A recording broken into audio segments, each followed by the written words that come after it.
When I was younger, I used to have this recurring dream where I was gliding down a river in some kind of small watercraft that was really low and close to the water. I'd be so near the trees and the riverbanks that I could basically put my hand out and touch them. But it wasn't until my 30s, when I finally got in a kayak for the first time, that I realized that my recurring dream had basically just been kayaking. The year I turned 40, two things happened. First, I got divorced, and second, I got my own kayak. I started getting comfortable with solo paddles. First, just short trips close to home, and then slowly throughout my 40s, kayaking became a big part of a midlife reawakening that got me back out into nature and feeling closer to maybe a slightly wilder side of myself. I am floating through a mangrove tunnel, and this is so cool. As time has gone on, I've worked my way up to longer and more challenging paddles, and it was also an activity that my husband Eric and I shared while we were dating and continue to do together today. Hi all, I'm Megan, and in today's video, I'm going to be taking you along on a long kayak trip that my husband Eric and I recently took in Michigan's Upper Peninsula. We started on an inland lake in the central UP and then paddled the Manistique River through Seney National Wildlife Refuge, starting around 8 in the morning and finishing up at about 7 in the evening, so a pretty long day. You'll see everything from beautiful, peaceful scenes to slightly stressful moments where I get stuck on a downed tree or a rock more than once, but it all comes out okay in the end. I hope you enjoy this trip down the river with me, and if it inspires you to maybe start kayaking in midlife or any time of life, I hope you'll check out the blog post that I've included in the video description for more tips and ideas. Okay, let's go paddle.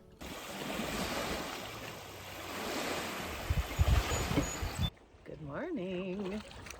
Okay, Eric and I just put our kayaks in on Big Manistique Lake, just outside of Curtis, Michigan, so in the UP, and we are going to be paddling a stretch called 10 Curves of the Manistique River into Germfass, and then from there to Mead Campground. So it's going to be a long day. I think like 8 hours of paddling, something like that. I will check back in later when we're on the river and there's a little less wave.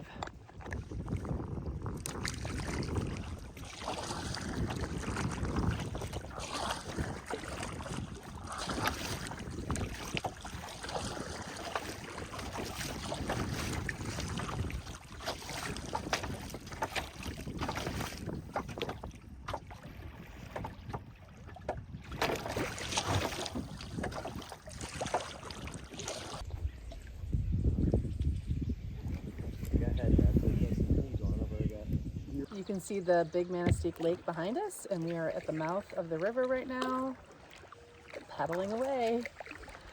It's been pretty great so far, and this is definitely the prettiest part we've encountered yet. Very calm and still.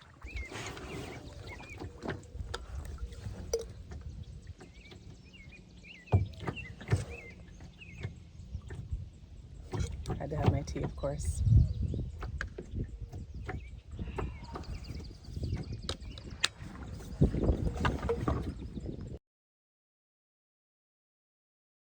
There are some deer flies out here, and there's one that really wants to get me. I'm trying to out paddle him right now.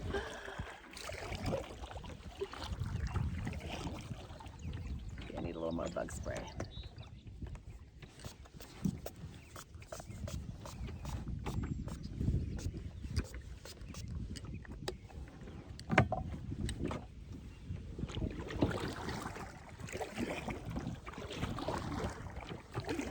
About a trip of this length is it gives me a lot of opportunity to practice my grip technique on my paddle. This is definitely not something I'm an expert at, but I've noticed that I tend to hold it really tight and then my thumbs will start to hurt. So I'm trying to kind of make a point of keeping a looser thumb and really just kind of loose hands. Like, I'm not really working that hard. I'm not in a race or anything. Just trying to guide my kayak, so I don't really need to have clenched hands. and I wonder if that will help. Probably there's some expert paddlers out there who can tell me whether having more open hands is a good idea or not.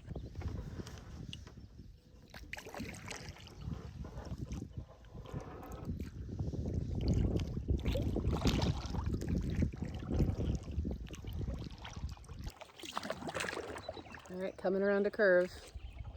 I know we are going to be entering into a pretty fast-moving, very narrow, and very curvy river. Just not 100% sure when that's going to happen. But all signs point to it's ahead, because we were in a spot that was like so calm and so serene, it almost just felt like a pond. It almost felt like there was no movement at all. And it almost feels like we're going downhill right now. So things are going to get a little more active.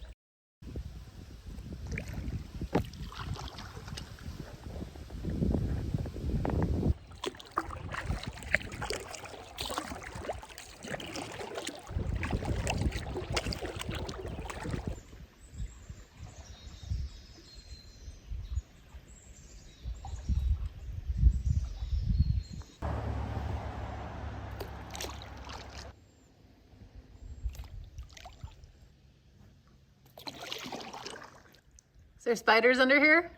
No, no spider.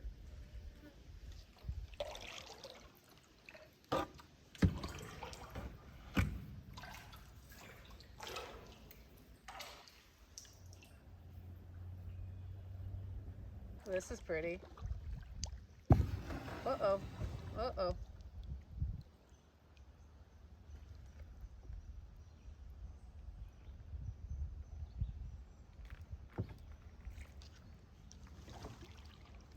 Honey? Yeah. Got myself moored a little bit. You stick your paddle in the ground? Well, I'm a little afraid of tipping. I'm on. Need me to come back? You're not gonna tip. Okay. Okay, I'm good.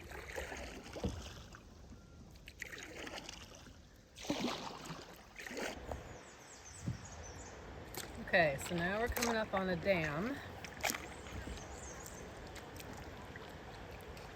So we'll have to portage around it. Okay, that was interesting. We had to portage around that dam behind us, and it wasn't terribly difficult, but there was sort of like a steep, rocky incline. And then what I thought was ground, and it was just pure muck. So I was up to my ankles in muck, which really creeps me out, to be honest. That's not one of my favorite parts about kayaking rivers, but I do love a good river kayak. Fly free, little guy. Or swim free, I guess. Well, we are really cooking now. We are on the curvy area of the Manistique River, and the current has picked up quite a bit.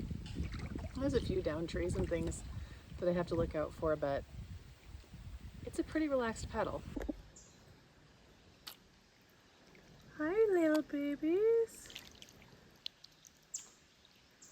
Well, where's your mom? Oh my gosh. This has been a really fun paddle so far. We've been on this little stretch. But you so lose track of time.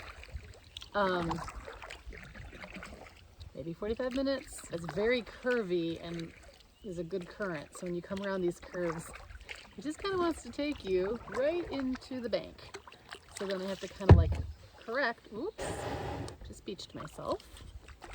Just makes me a little nervous because this is when you could panic and flip.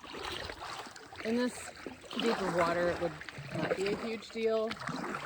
I don't think it's very deep, and I would probably just stand up, but I don't want to get wet. I don't want all my stuff dumping out into the river. It's a lot of stuff to get hung up on right now, so this is a pretty active paddle, not because I have to paddle a lot to keep moving, but just because I keep finding myself scanning the water to make sure there's not a log sticking up that I might get caught up on, or a sandbar. And I want to see all the riverbank stuff. I love riverbanks. I love paddling a river. It is my absolute favorite kind of kayaking. There's so much to look at. It's never boring. It just keeps moving, and there's always something to see. This one is pretty well maintained. You can see there are definitely places where trees came down over the winter or in the spring that have been cut, so someone is maintaining this trail. But there's still a lot going on that I have to pay close attention to, and I like that. It kind of just keeps my brain engaged. And then at the same time, when there is a more relaxed moment, there's just so much to look at. I'm seeing dragonflies and moths, those baby ducks a little while ago, lots of bird life. Not sure exactly how soon, but at some point in this next little stretch, we're gonna run into Benny the Beardfisher, who is this giant troll sculpture that was made by a Danish artist. I can't think of his name off the top of my head. I will report back on that later. It's at this campground called Northland Outfitters in Germfast, Michigan, and they commissioned this artist to make this gigantic sculpture, and it's a troll with his beard in the water, and he only uses reclaimed materials. It's very, very cool. He's got sculptures in a few different places in the US and I think internationally too, so there are people who go and do tours of all of his sculptures.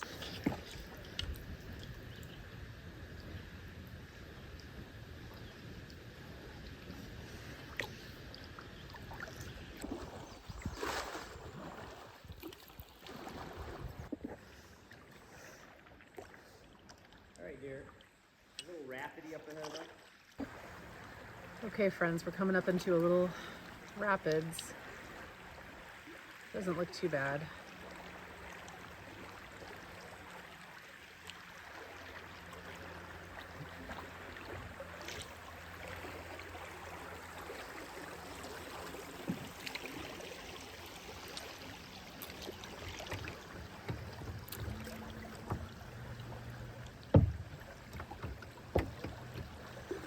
Oh yeah, this is fine.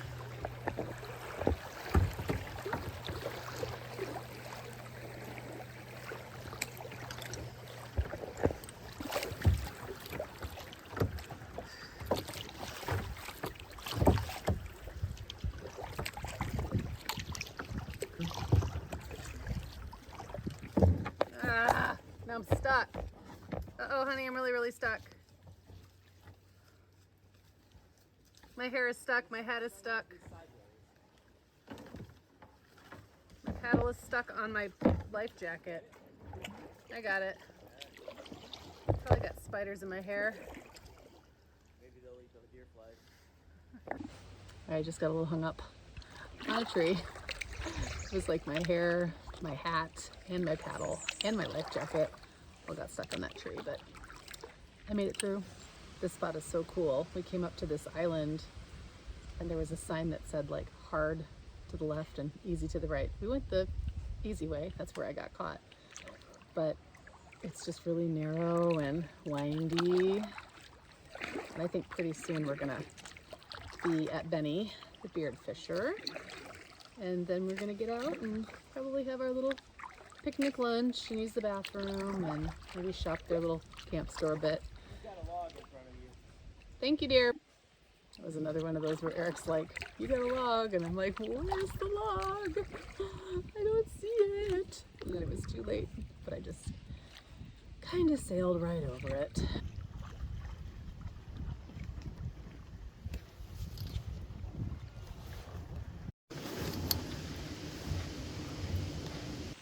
Okay, so we made it to the campground in Germfast. It's called Northland Outfitters. It's been a great place to, well, first of all, get out of the water because they've got a launch right there and a livery where you can rent canoes and floats and all kinds of things, but also just to eat our lunch and have a little rest and use the restroom. I'm gonna brush my teeth because I've just not brushed my teeth all day and I'm ready. Just the little things, you know, and then we're gonna get back on the river.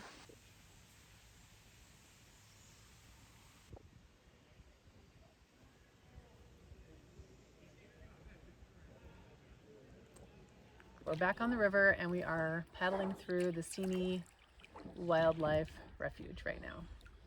It is beautiful. It's feels deeper here. The water just feels a little colder. But we could not have asked for nicer weather. And it's just beautiful here. Hoping we'll see some wildlife. There's supposed to be a lot of bird life in here.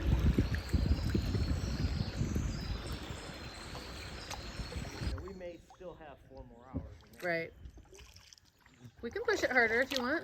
I'm fine with that. I mean, we can if you. I don't even really feel tired. Okay, well, the deer flies got really bad, so I am now wearing this head net. Unfortunately, I also changed into shorts at the campground, and now I'm sort of regretting that choice because they're really swarming. Getting rained on.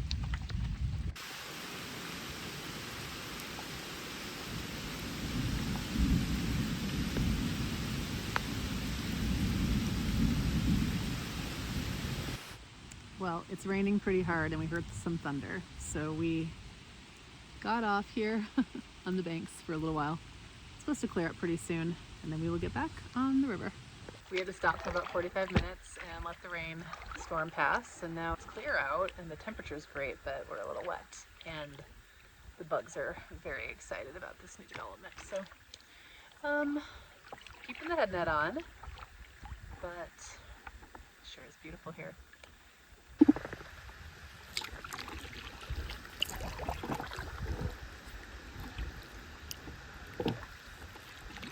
So we are getting close to where our car is parked, and this last little stretch has been very peaceful. The rain stopped, bugs are out, but they're not really landing. They're just buzzing around, confused, I think. You can see my very fancy gardening gloves that I cut the fingers off. I didn't really need those for the first half, really, but then my paddle got kind of wet when it rained.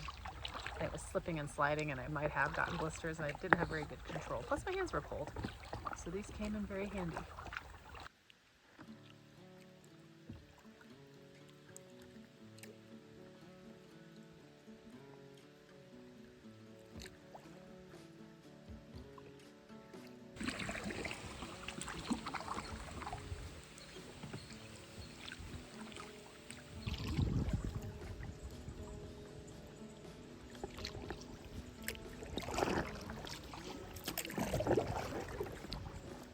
We made it!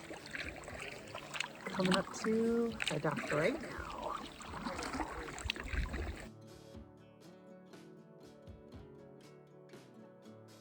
Thanks for coming along today, friends.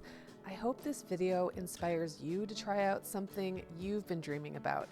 It is never too late, and right now could be the absolute perfect time. If you're curious about my gear or you'd like some tips on getting started as a beginning kayaker, check out the link in the description, and I hope you'll subscribe to this channel to follow along with all my midlife adventures. And a special thank you to Eric for being a better paddling partner than I could have dreamed of back when this life was literally just a dream.